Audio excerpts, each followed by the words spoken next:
Mesdames, Messieurs, bonjour et bienvenue. Vous êtes en direct sur Ziana TV, la chaîne au cœur des diasporas. C'est un live spécial que nous proposons aujourd'hui, 100% direct avec un homme, c'est Monsieur Sir Ebina, que vous reconnaissez. Il est député d'Igné, il est membre de la majorité présidentielle. De passage à Paris, quoi de plus ordinaire, de venir sur les plateaux de Ziana TV afin de pouvoir, je dirais, échanger avec lui sur notre actualité, l'actualité concernant le Congo. C'est vrai que c'est une surprise pour certains, mais il faut quand même dire une chose, c'est que c'est un honneur pour nous d'avoir sur notre plateau un élu. Il y a rarement des élus congolais qui passent ici sur la place parisienne, qui acceptent de venir chez nous pour répondre à nos questions. Et là, M. Sir Ebina a accepté et nous lui rendons hommage d'entrée de jeu dans cette émission. M. Ebina, bonjour. Bonjour. Merci d'avoir accepté notre invitation. Est-ce que c'était difficile pour vous de venir sur les plateaux de Ziana TV? Non, mais ça n'a pas été difficile. Une invitation, je pense qu'en tant que Bantou, on peut qu'à l'accepter. Donc, je suis venu tout simplement pour échanger avec nos frères, nos compatriotes. Et voilà. Voilà, donc échanger avec M. Ebina, mesdames, messieurs, ça va être une émission assez spéciale puisque, exceptionnellement, on va vous donner la permission de pouvoir vous installer aussi sur la plateforme afin qu'il puisse répondre à vos questions et à vos interpellations. Il faut savoir une chose, comme vous le savez, la courtoisie et des rigueurs. Rarement nous avons ici, notamment à Paris, des élus qui acceptent de pouvoir échanger. L'occasion nous est donnée, donc messieurs, ne vous en privez pas. Prenez le temps si vous pouvez le prendre et surtout n'hésitez pas de nous relancer sur notre page Facebook afin de pouvoir vous apporter les réponses nécessaires. Alors, Monsieur Ebina, c'est vrai que vous êtes un élu du PCT. On vous a connu dans un mandat précédent où vous étiez député indépendant. Qu'est-ce qui a fait que vous quittiez cette indépendance, je pense que vous chérissez, pour vous retrouver dans cette grosse machine qu'est le PCT? Ben, merci d'abord. Déjà, c'est comme on dit, on ne peut pas faire la politique seul. Au-delà de la politique, on ne peut pas bâtir une œuvre en étant seul. J'ai eu à faire un mandat, 5 ans, à l'hémicycle, pendant la 13e législature, comme député indépendant. Et chemin faisant, il y a eu ce besoin de vouloir aller dans un parti. Nous avons eu à échanger avec mes mandants, ceux qui m'ont fait confiance. Une fois de plus, je profite de votre chaîne pour leur dire merci, parce que je ne cesserai jamais de leur dire merci, parce que c'est grâce à eux que je suis arrivé en politique. Donc nous avons échangé, et la question s'est posée, est-ce que nous devons créer un parti? Parce que c'était le souhait de tout le monde que nous créions un parti, que nous mettons ça en place. Mais en regardant tel que déjà les choses se font, un parti se repose généralement chez nous en Afrique, sinon plus particulièrement au Congo, sur la tête de la personne qui est le leader, s'il faut dire. Alors, cette question a été battue en brèche, parce que j'ai dit, tout simplement, moi, je n'ai pas les moyens nécessaires, je n'ai pas les fonds pour pouvoir créer ce parti. Alors nous avons pensé aller muter vers les partis classiques, les partis qui existent. C'est pas des partis qui manquent au Congo, hein? Non, les partis qui existent. Alors donc, on m'a donné la mission d'aller consulter. Je suis allé consulter, regarder les partis existants. Notre choix est tombé sur le Parti congolais du travail, parce que nous avons fait les 12 départements du Congo. Et en faisant ces 12 départements, nous avons vu que le seul parti qui était bien installé dans tout le Congo, c'était le Parti congolais du travail. Et nous nous sommes rapprochés du Parti congolais du travail, nous avons pris leur statut. Nous sommes allés aussi vers d'autres partis. Nous avons récupéré leur statut aussi, et nous avons lu. En lisant les statuts du Parti congolais du travail, il y a eu des points qui nous ont intéressés. Alors, le choix est tombé sur le Parti congolais du travail. Est-ce que c'était un choix naturel? Est-ce que c'était un choix de cœur? Ou bien, quelque part, un choix calculé aussi en disant, mais tiens, si je suis dans cette grosse machine, au moins je serai à l'abri, puisque au PCT, on est bien sûr d'être élu. Et ensuite, on n'est pas très embêté si on est à l'Assemblée, parce que en étant indépendant avec les autres, bon, ils n'ont que 2 ou 3 députés. Or là, vous êtes quand même près d'une centaine, donc à la limite, on s'y sent bien. C'est me dire, puisque j'ai fait le choix, mais déjà vous dire, j'ai battu le candidat du PCT en 2012. Donc, c'est pour dire, si les conditions étaient qu'on pouvait continuer à faire la politique en étant indépendant, je pense qu'on l'aurait fait. Mais la politique se fait dans un ensemble. Moi j'ai grandi au Congo, étant un jeune du MNP, au-delà de tout ce que je venais de citer au préalable, parce que tu le sais très bien, vous le savez très bien, très bien, M. Makosso, que je suis parti d'ici. Je suis un jeune de la diaspora. Et je suis rentré au Congo avec cette envie de faire bouger les choses, échanger les choses. Et c'est comme ça que nous avons lancé, mon frère et moi, la fondation Ebina.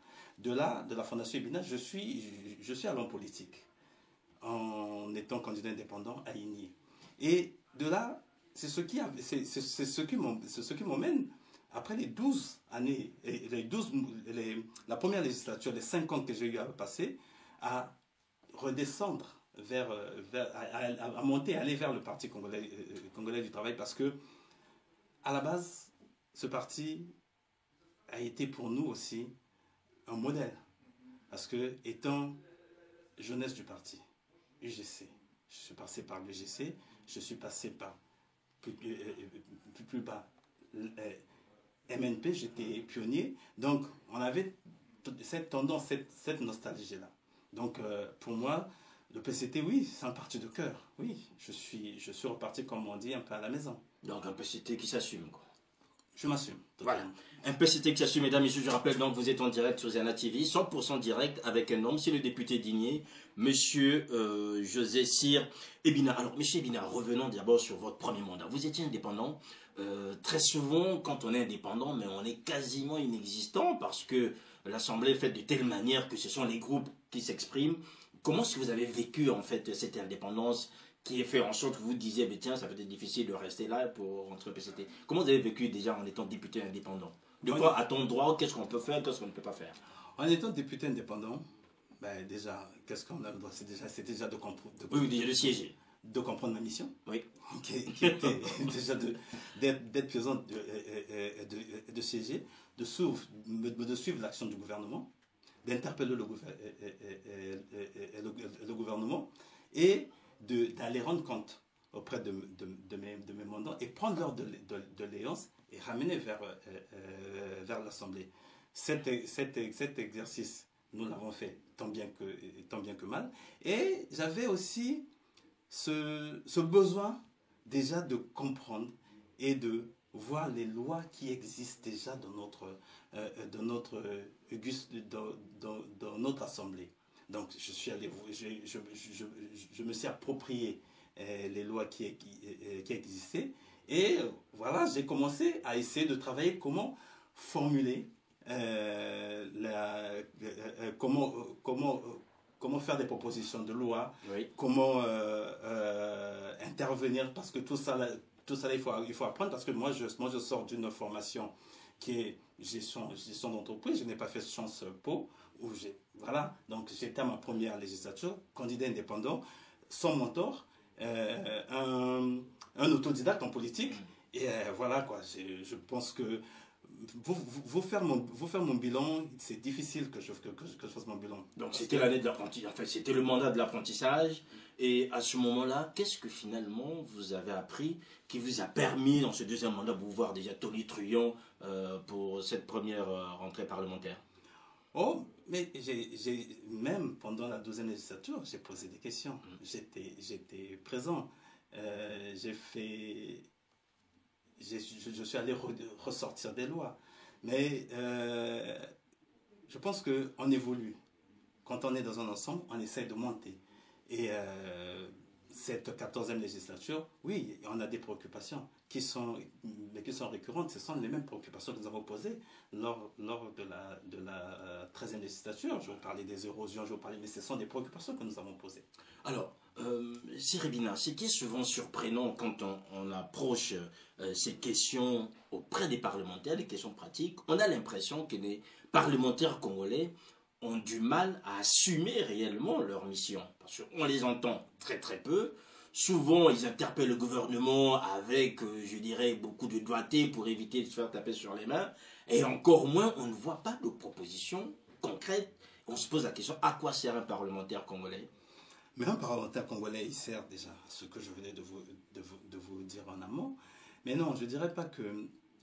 Il y a des questions que les parlementaires posent. Est-ce que ce sont les réponses qui ne sont pas bonnes? Je vais vous faire un petit résumé pour que vous savez, quand on interpelle le gouvernement, parce que c'est ça notre mission, quand on a des préoccupations, nous interpellons le gouvernement. C'est une question écrite on écrit à l'Assemblée. D'accord? On écrit, on dépose à l'Assemblée. L'Assemblée regarde, il retient ou il ne retient pas. Et l'Assemblée envoie la question au ministre concerné. Le ministre prépare la réponse. Et le jour J, il arrive à l'Assemblée. Le député qui a posé la question relit la question, d'accord, que le ministre a préparée. Il ne peut pas reformuler. Non, il ne peut pas reformuler. D'accord. Il relit la question que le ministre a préparée et le ministre répond à la question. Si le député n'est pas satisfait, il replique. D'accord? Et le ministre conclut. Vous savez, on dit que celui qui parle en dernier a toujours la tendance de prédominer. Mais je pense que tant bien que mal, bien que ça soit plus ou moins difficile, les députés posent des questions, mais pertinentes. Oui, des questions pertinentes, mais qui ont très peu d'écho dans l'opinion congolaise. Parce que ce que je vous dis aujourd'hui, vous entendez quand même les Congolais le dire, en disant, bon, on envoie des gens là-bas, un tel, il n'a jamais parlé, l'autre, quand il parle, le gouvernement ne répond pas vraiment, mais bon, il ne peut pas relancer. On a du mal vraiment à bien comprendre le fonctionnement de cette Assemblée, et surtout quand il s'agit des questions qui préoccupent directement les Congolais. Je comprends cette préoccupation, et je pense que l'Assemblée est en train de regarder comment il peut avoir des échanges directs, mais des débats francs. Mais malheureusement, aujourd'hui, on se conforme par rapport à la loi. Oui.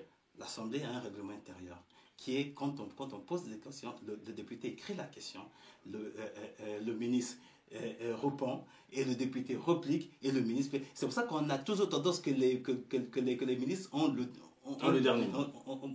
dernier mot. Mais non, c'est parfois, prenons la dernière question que j'ai eu à poser sur la question des étudiants. Je pense qu'aujourd'hui, vous-même, vous avez vu que ça est en train de faire son effet.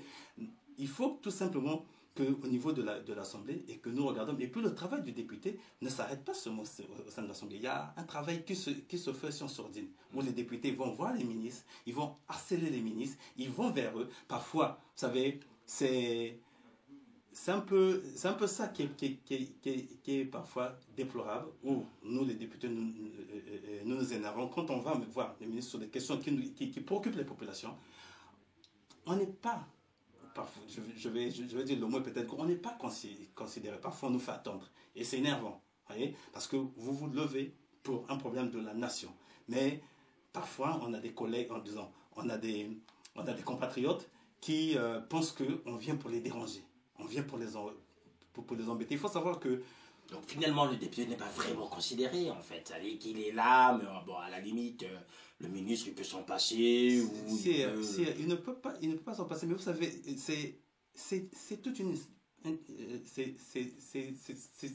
institution, l'Assemblée, d'accord? Oui. Quand le député pose sa question, quand le député veut aller vers le ministre, c'est au député d'être pertinent. Et c'est au député d'être assidu, d'être teigneux, comme je vais, de forcer, d'accord? Mais non, il y en a, oui, qui n'ont jamais pris la parole parce qu'ils ont leur raison. Il y en a, mais il y a des députés qui sont tonitruants, qui dans les couloirs, ils chauffent les ministres. Bon, il y a des secrets que je ne vais pas vous donner ici, oui. Mais il y a certains parlementaires qui font leur problème, qui font leur boulot. Voilà, ils font leur boulot, sauf que on a du mal aujourd'hui. Est-ce que vous avez parmi votre premier mandat, ou même, on va parler du premier mandat, oui. Peut-être, est-ce que vous connaissez l'un de vos collègues parlementaires, peut-être vous-même, qui ait fait une proposition de loi? Puisque on vous entend interpeller le gouvernement, on vous voit voter les lois, mais on n'a pas encore vu une loi qui puisse impliquer tel ou tel autre aspect de la vie des Congolais, qui s'appellerait loi Ebina, ou loi Makosso, ou je ne sais pas, loi Victoire. Il y a beaucoup de lois. Moi, je te dis au niveau de l'Assemblée, je vais vous citer deux lois qui, à mon sens, qui sont pertinentes pour la vie des Congolais. Et je vais vous dire aussi, il y a eu un député qui a fait une proposition de loi, qui aujourd'hui, qui est encore dans les tuyaux. C'est pour ça que vous voyez, sur le plan, moi personnellement, j'avais une proposition de loi que je suis en train de travailler là-dessus. Mais bref, mais je veux dire, il y a la loi Potignon sur les enfants de la rue. Mais cette loi-là, elle est là. Qu'est-ce qui manque? C'était la mandature dernière. Non, c'était pas notre mandature, c'était la mandature passée. Oui. D'accord? Je prends par exemple cette loi-là. Elle est là. Est-ce qu'elle vient compléter la loi Portela ou bien la loi Potignon? La loi Potignon, c'est sur les enfants de la rue. Oui, les enfants de la rue, tout simplement. Alors que la loi Portela, c'est sur les mineurs. Voilà. Donc, elle vient compléter. Mais je voudrais dire, cette loi, elle est là. Mais je vais prendre une autre loi qui manque de décret d'application. Prenons la loi sur la vente en détail. Où ce sont des Congolais qui doivent faire du détail. Ce sont des Congolais qui doivent... C'est une loi qui a été portée par quel député, exactement? J'ai pas le nom. Non, je crois que ça doit être le gouvernement. C'était le gouvernement qui a fait la proposition de loi. Je prends cette loi-là. Vous savez, le problème de notre pays, ce sont les décrets d'application. Nous avons énormément de lois. Mais il manque des textes pour appliquer, pour l'applicabilité. D'accord? Il y a, lors de la 14e législature, il y a la loi Leinda. C'est un collègue qui aujourd'hui, Pascal Leinda, que je salue, qui a fait une proposition de loi. D'accord? Donc, les propositions de loi, il y en a dans les tuyaux, il y en a, mais il faut déjà que les lois que nous avons, que nous arrivons à les mettre en application, l'applicabilité de ces lois.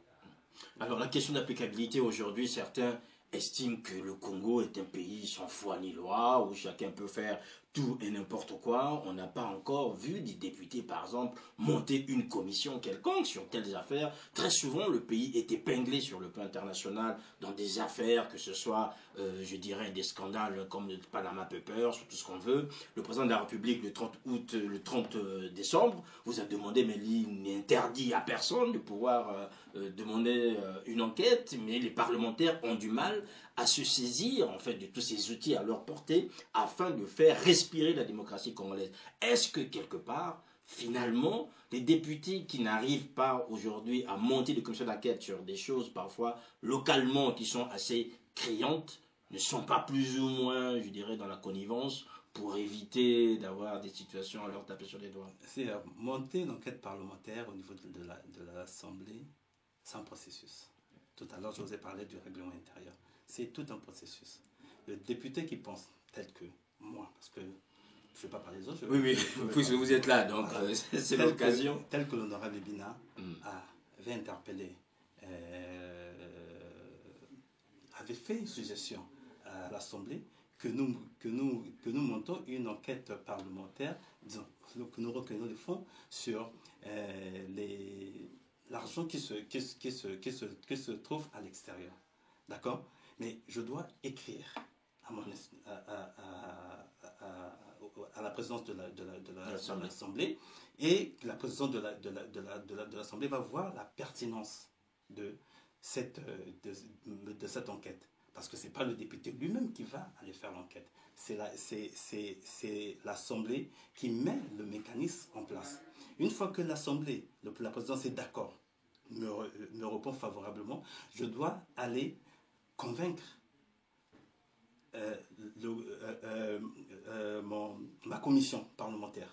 Je dois convaincre ma commission parlementaire. Dès que ma commission parlementaire est convaincue, acceptée, validée, on passe en plénière et on met les membres.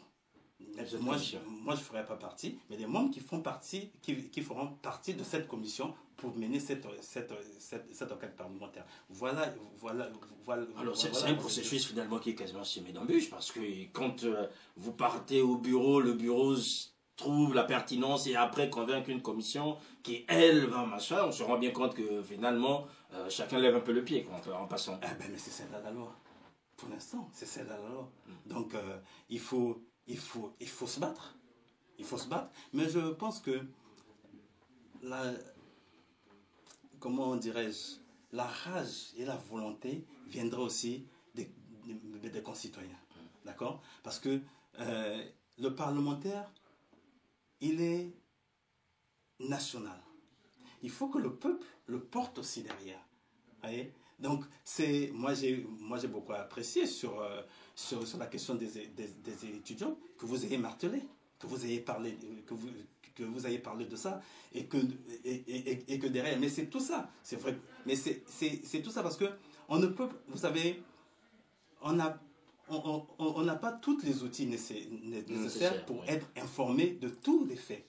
Et ce sont les interpellations des uns et des autres qui peuvent faire que nous puissions être au parfait et que nous puissions soulever les questions. Donc, pour arriver à cette... si au niveau de l'Assemblée ça coince, mais un citoyen peut aussi soulever la question. Parce que une question, quand elle tombe dans le domaine de la clameur publique, elle fait l'objet d'une enquête. Oui. Elle fait l'objet d'une enquête. Mais maintenant, il faut que l'institution soit assez forte pour pouvoir ouvrir cette enquête par voilà. En attendant que nous ayons des institutions fortes pour ouvrir des enquêtes, Siré Bina, on se rend aussi compte qu'aujourd'hui, quand on est parlementaire comme on l'est, apparemment, c'est une vraie mine d'or, je dirais, ou bien c'est la manne qui tombe du ciel, parce que dans le constat au quotidien, certains parlementaires, non seulement ils siègent, mais on ne les voit pas non plus, ils ne parlent pas, et on ne les voit pas non plus repartir vers leur mandant, afin de pouvoir, je dirais, rendre compte de ce qui a été fait au niveau de l'Assemblée nationale. Or, nous savons aussi qu'il y a notamment ces questions liées à l'argent, je ne sais pas si c'est une paye ou pas une indemnité des parlementaires, qui fait parfois les appétits de certains au détriment du travail qui devait être le leur. Non, mais je pense qu'il n'y a pas de mine d'or. C'est une responsabilité. Être parlementaire, je pense que c'est une grosse responsabilité vis-à-vis d'abord des mandats de sa circonscription et de la nation. Donc, il n'y a pas une manne. Donc, personne ne devient parlementaire pour s'enrichir. Vous savez, vu de l'extérieur, oui. on a toujours tendance à penser que, d'accord? Mais je dis, il n'y a pas une manne. Il y a des indemnités qui sont remises aux parlementaires pour aller rendre compte au niveau de sa base, au-delà de sa base, pour pouvoir sillonner le pays. Parce que nous suivons l'action du gouvernement. Comment nous pouvons savoir que ici et là, il y a des choses qui ne sont pas faites? Et c'est aussi ce travail-là, aller vers d'autres pour pouvoir en parler. Mais c'est avec ces indemnités qu'il faut pouvoir se déplacer. Les recherches que nous faisons, c'est avec ces indemnités. Sa communication, bref, il y a un travail qui se fait. Je ne pense pas que ce sont ces indemnités-là qui ont reçu. Mais si c'était comme ici en France avec la réserve parlementaire, qu'est-ce que vous direz? Qu'est-ce que vous direz? Parce que la réserve parlementaire française à l'époque, là, elle a été retirée dans le cadre de la moralisation de la vie publique, mais ça aurait créé tout un tollé. Mais il faut savoir une chose, que le député, que le parlementaire, aujourd'hui, c'est lui qui est en phase avec les populations. C'est lui qui est le véritable relais. Ce n'est pas l'exécutif. C'est le législateur. Vous savez que nos populations sont dans une précarité qui ne dit pas son nom. Et tous les problèmes, ils le posent au député parce qu'ils pensent que le député leur doit ça. Mais un député qui doit descendre dans une circonscription, pour nous qui sommes dans les villages, et il n'y a pas un pont, ce n'est pas son rôle de le faire. Mais comment il va faire pour aller là-bas si l'État n'a pas fait son rôle? Donc, ces indemnités que nous recevons, c'est aussi pour pouvoir, tant soit peu, soulager nos populations, tant soit peu, aider nos jeunes, nos enfants. Tu vas arriver dans une école où les enfants sont assis à même le sol. Qu'est-ce que tu fais? tu croises les bras pour tuer l'éducation de ces enfants, mais tu essayes de t'organiser. Certains vous diraient que fait l'État finalement. Mais c'est ce que je suis en train de dire. Oui. L'État, dans certains endroits, l'État est démissionnaire. L'État est démissionnaire. Mais il faut que nous puissions, ce sont des questions, il faut que nous puissions parler et regarder et en débattre. D'accord? Et c'est même pour ça l'objet d'être être parlementaire. Voilà, être parlementaire, c'est cela, mesdames, messieurs. Vous êtes donc en direct sur Ziana TV. Je suis en compagnie de monsieur Cyré Bina. Donc n'hésitez pas, vous avez les liens, posez vos questions, installez-vous sur la plateforme, vous pourrez l'interpeller directement. Monsieur Bina, alors revenons sur un aspect que vous avez évoqué tout à l'heure, c'est votre lettre pour demander une enquête parlementaire par rapport à cet argent du Congo qui est plus ou moins, je dirais, dispersé à travers la planète. Or, cette lettre, au départ, en fait, elle ne devait pas être rendue publique. Nous avons vu une mise au point que vous avez faite en disant comment est-ce qu'elle a été rendue publique. Dans cette lettre, vous demandez que le Parlement puisse se saisir de toutes ces questions. Quel est d'abord le constat que vous avez fait sur cet argent congolais aujourd'hui qui est à l'extérieur, que vous demandiez que le Parlement se réunisse, demande une enquête parlementaire afin qu'on puisse rapatrier cet argent. Quel est votre constat déjà sur ce plan-là? Déjà, mon premier constat, c'est nous avons tous suivi sur les médias qu'il y a eu de l'argent qui a été saisi au niveau du Portugal. Et impliquant un ministre du gouvernement. Moi, je cite, non, mais moi je préfère le préciser pour ceux qui nous suivent. Je sais qu'il y a de l'argent qui a été saisi. Parce que je dis, il y a toujours la présomption d'innocence. Bien sûr. C'est pour ça que je ne cite pas. Vous avez vu ma lettre, je n'ai cité personne. C'est vrai. Mais je dis, il y a de l'argent qui a été saisi au niveau du Portugal et au niveau de l'Espagne. Cet argent est aujourd'hui aux mains de la justice. Donc ça devient du domaine public. D'accord? Je demande à l'Assemblée, à notre institution, est-ce que nous ne pouvons pas aller recueillir le maximum d'informations pour savoir, parce que ça peut être aussi l'argent de personne, puisque celui que vous citez a dit que c'était pas ça ne lui appartenait pas. Donc on a trouvé ça dans la maison, où est-ce qu'il était? Oui. Bref, donc allez vérifier si cet argent-là réellement, quels sont les éléments que la justice portugaise détient sur ce dossier. Déjà, rien que ça. Parce que la justice portugaise a donné un délai. Si ce délai est dépassé, cet argent va partir dans le trésor portugais. Alors que le Congo a beaucoup d'argent. C'est énormément d'argent. Alors que le Congo a besoin de cet argent. Donc, voilà l'objet de ma lettre. Et j'ai rappelé ce que le chef de l'État a dit, que ce n'est pas lui qui est interdit. Et sur ça, mon parti a rebondi là-dessus, en insistant que nous devons arrêter avec les antivaleurs et nous devons essayer de faire le maximum pour soutenir l'action du chef de l'État. Mais en tant que parlementaire, comment je peux soutenir l'action du chef de l'État quand il y a des choses comme ça qui traînent à l'extérieur? Moi, j'ai fait mon travail. C'est celui-là déjà, de écrire, de demander déjà publiquement. On m'a dit que j'étais hors sujet. Je ne me suis pas arrêté là. J'ai écrit le courrier pour expliquer que ma question, c'est vrai, elle n'était pas hors sujet, ma question. Parce que quand j'ai posé la question sur les étudiants, le ministre, entre autres de ses réponses, m'a dit que le pays était en difficulté. Et moi, je dis, mais puisque le pays est en difficulté, mais nous apprenons qu'il y a de l'argent qui est là. Est-ce qu'on ne peut pas? On me dit, je suis hors sujet. J'ai dit au président de mon institution, je comprends que ma question, elle est dérangeante. Elle est dérangeante, mais elle n'est pas hors sujet. C'est une question qui est d'actualité. Donc voilà l'objet de ma lettre. Et j'étais surpris et indigné de trouver cette lettre au niveau des réseaux sociaux. Bon, écoutez, à quel but? Je ne sais pas. Donc c'est pas vous qui l'avez mise en ligne? Non, c'est pas moi. Alors, une lettre qui a été adressée au bureau, qu'on retrouve sur les réseaux sociaux, certains vous ont dit, bon, M. Ebina ne cite pas de nom, sans doute laissons la justice faire. D'autres disaient, ben voilà, un député qui prend son courage pour demander une enquête parlementaire par rapport à une situation que tout le monde a vue, mais sauf qu'il y a aussi des précédents. On n'est pas que dans cette affaire du Portugal, nous avons sur d'autres dossiers internationaux où des proches du président de la République sont impliqués. N'était-il pas nécessaire de regrouper, je dirais, tous ces problèmes pour essayer de voir qu'est-ce que la justice congolaise pourrait faire dans un premier temps, ou vous les parlementaires, pour avoir de la clarté, parce que chaque fois qu'une personnalité publique congolaise est mise en cause, c'est aussi l'image du pays qui est entachée. Je suis d'avis, mais vous savez, en matière de justice, quand vous embrigadez des dossiers, quand vous mettez beaucoup de dossiers, ça a une lourdeur. Moi, j'ai pris un aspect. On est plusieurs. On est 159 députés. Donc, chacun peut prendre un dossier. donc, vous invitez vos collègues à chacun à prendre un dossier aujourd'hui par rapport à tout ce qui se trame ou tout ce qui se traîne sur la place publique. Mais pas seulement les parlementaires, mais même vous, la société civile. Elle est où, la société civile?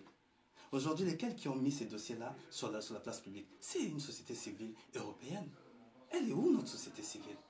Aujourd'hui, ce dossier est au niveau de la place publique, comme je dis. Mais n'importe quel Congolais pouvait aujourd'hui se saisir parce que c'est les deniers publics.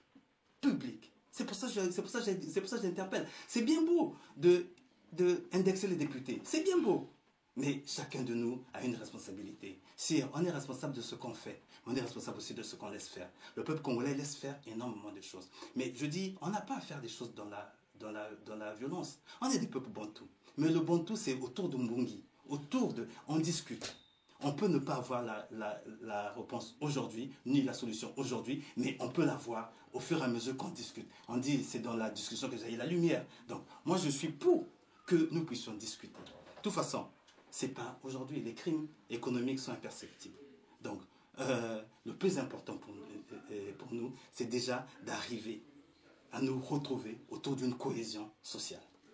Voilà, se retrouver autour d'une cohésion sociale, dites-vous, José Sirébina, et pourtant, aujourd'hui, les problèmes sociaux sont de plus en plus importants. On a vu quand même des vagues de licenciements massifs du côté de Pointe-Noire, sauf que personne n'a levé le petit doigt. Oui, c'est vrai, mais vous savez, je pense que si aujourd'hui le député José Sirébina, chaque fois qu'on tousse là, il va lever le doigt. C'est vous qui êtes là, c'est vous qui êtes là. Non, mais je suis en train de dire, vous savez, la procédure, honnêtement, la procédure au niveau de l'Assemblée aussi, mais quand un citoyen se sent lésé, mais c'est ce citoyen qui vient vers le parlementaire en disant que voilà tel problème que nous avons.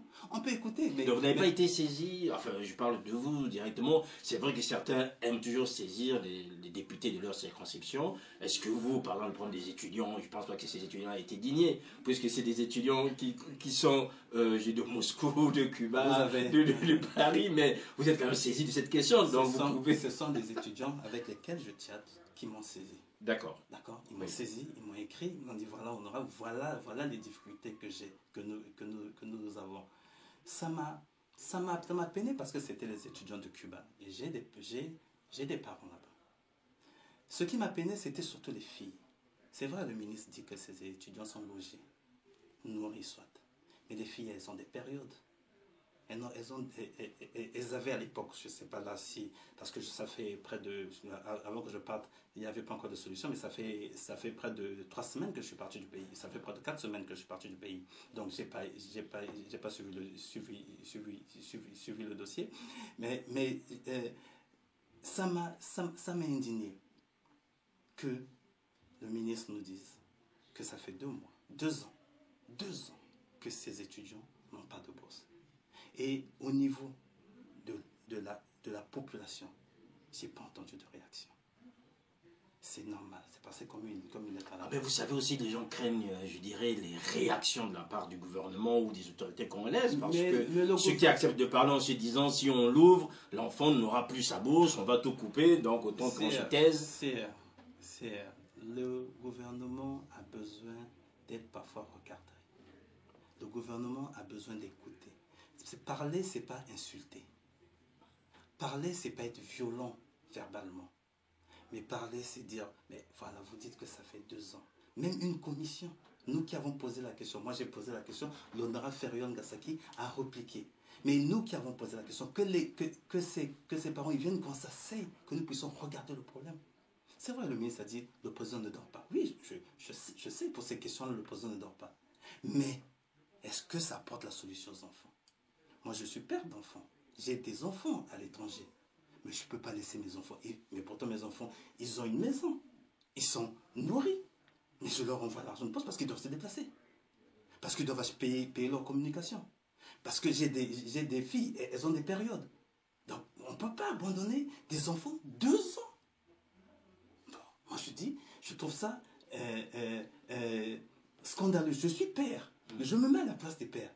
Et aujourd'hui, nous connaissons la situation des parents, la plupart des parents qui envoient des enfants, beaucoup sont des retraités. On connaît leur situation aujourd'hui. Donc, je dis, il faut que nous approprions. Quand je dis nous, le peuple, cette citoyenneté. Pourquoi la citoyenneté?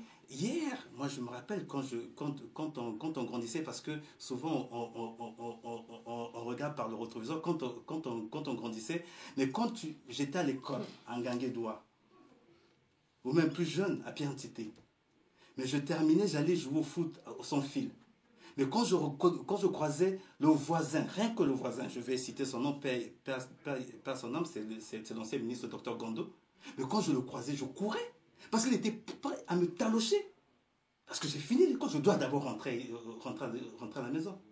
Oui, mais aujourd'hui, cette responsabilité-là, nous l'avons perdue. C'est pour ça que je parle qu'on se réapproprie la nation. Notre nation aujourd'hui, elle est laissée aux mains de qui veut, au premier venu. On devient étranger chez nous.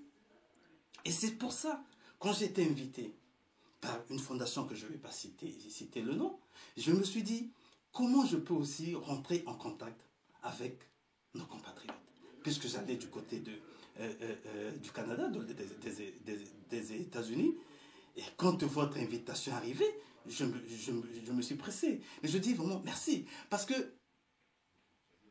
la haine ne nous fera pas avancer. La haine ne nous fera pas avancer. Nous avons un pays à bâtir et à construire. Nous avons notre histoire à écrire, notre histoire générationnelle. Nous avons notre histoire à écrire. Mais quelle page d'histoire que nous allons écrire? Voilà, c'est ce que je pense. Mon souhait, c'est que nous nous approprions nos valeurs. Mais est-ce que vous comprenez aussi Rébina, l'exaspération des Congolais, qu'ils soient là-bas ou ici, qui à la fin n'ont même plus confiance aux institutions, où les gens veulent régler les problèmes par eux-mêmes ou par des moyens détournés par rapport à la loi afin de trouver des solutions, puisque la loi quasiment ne les protège plus, ou la loi n'est plus de leur côté quand même la situation leur est favorable. Sire, je comprends tout à fait les aspirations des Congolais. Surtout ceux qui sont du côté de cette diaspora que j'appelle, celle que je connais des réseaux sociaux, cette diaspora violente, agissante. Parce que c'est logique et c'est normal. Quand vous voyez quelqu'un qui va arriver avec l'argent public, faire tout et n'importe quoi, et se mettre en arguer. Ça, je comprends leur colère, je comprends leur violence. Et je comprends aussi leur violence quand on voit les enfants du Poul avoir une scolarité à Dondonti. Vous êtes député du Poul, hein, on l'a rappelé tout à l'heure, député d'Igné. Ça m'exaspère, parce que ces enfants-là ont le droit d'aller à l'école comme les autres enfants. Ces enfants ont le droit. Mais je sais l'effort que le gouvernement fait. Je sais l'effort aussi que ces populations qui ne demandent qu'à vivre paisiblement comme les autres. Oui. Donc, je comprends tout ça.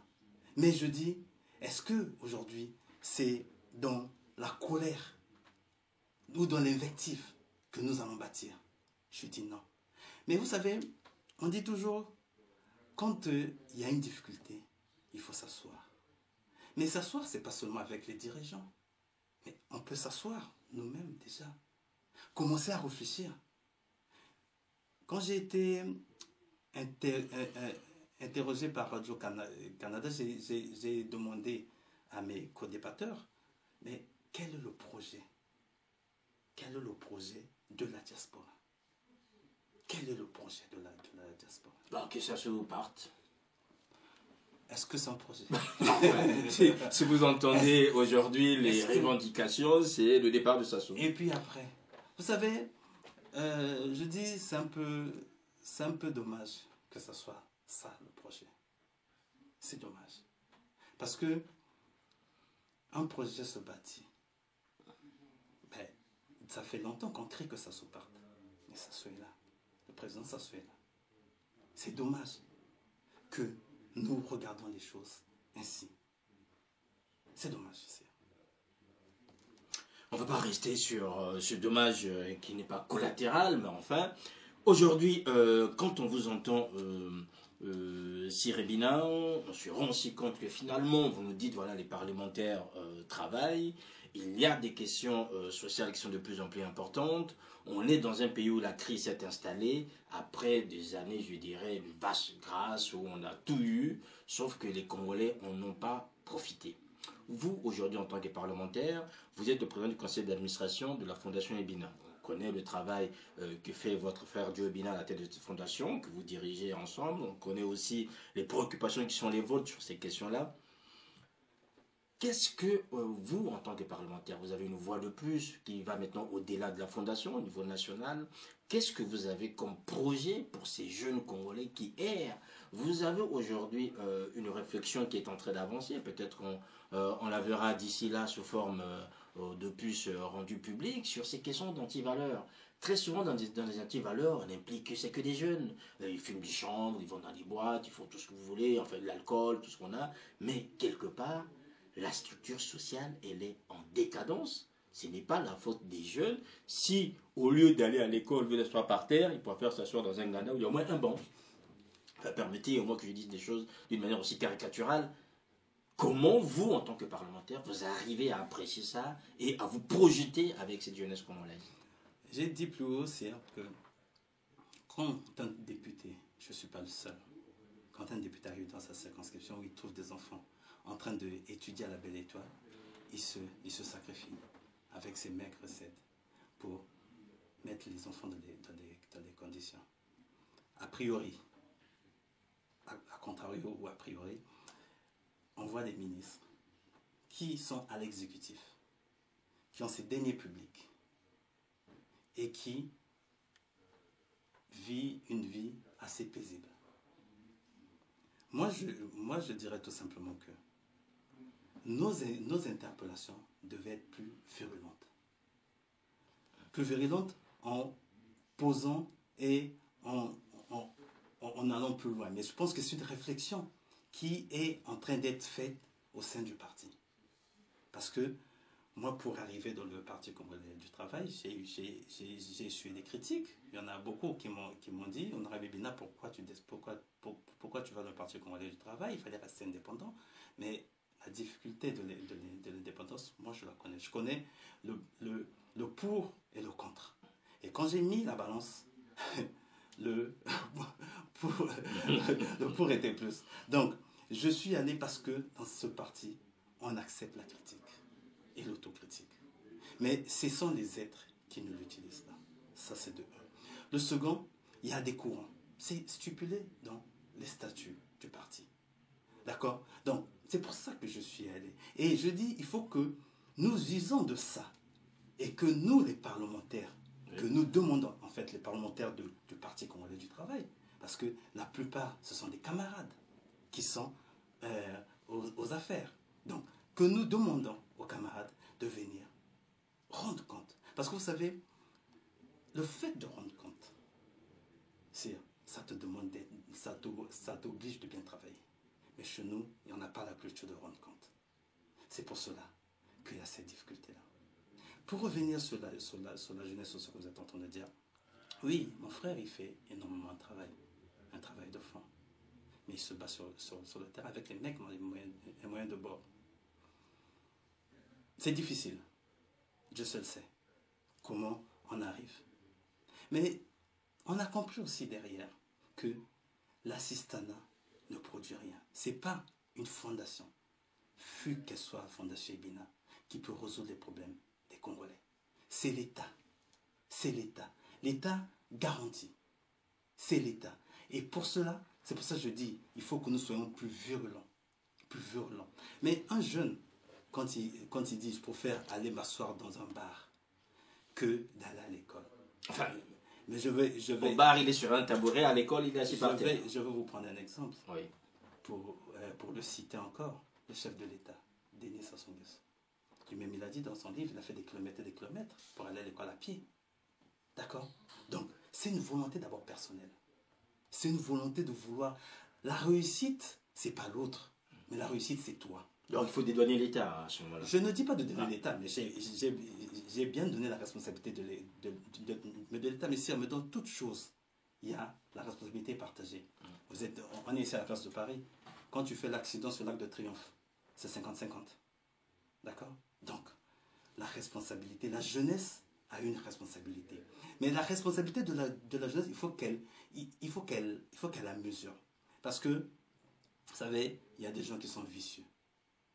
Aujourd'hui, on préfère maintenir cette jeunesse-là dans cet état de déliquescence, de voyou, parce que ça arrange certains. On préfère ne pas laisser les enfants aller à l'école, être dans les mauvaises conditions, parce que ça arrange certains. Vous savez, donc, moi je dis, il faut que la jeunesse elle-même, est-ce qu'elle est capable de se prendre elle-même en charge? On a vu aujourd'hui, on entend ça circule dans les réseaux sociaux, Gassama, monsieur Gassama, il a pris le courage. Il a pris le courage de partir de son Mali natal, du village.